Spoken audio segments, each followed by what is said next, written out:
कोठावा ऊपर एक मोरवा बोले हो से हो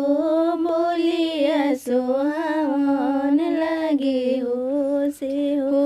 बोलिया सोहावन लागे हो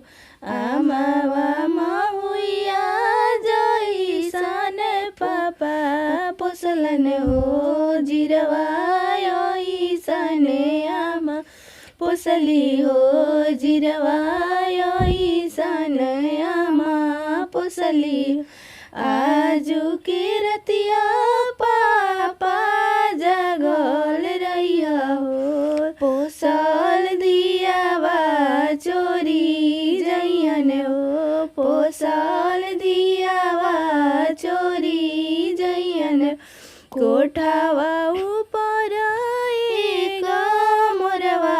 बोले हो से हो बोलिया सोहावन लागे हो से हो बोलिया सोहावन लागे हो दूधवा पिया के चाचा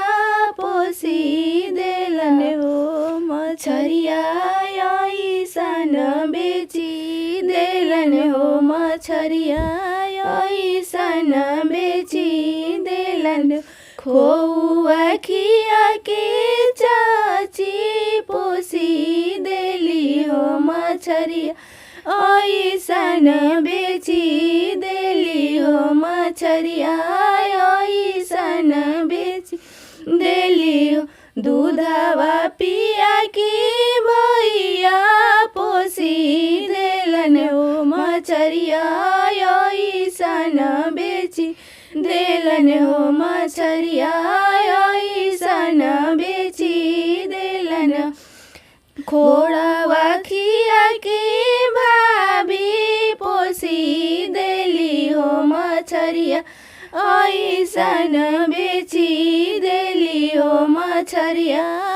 ऐसन बेची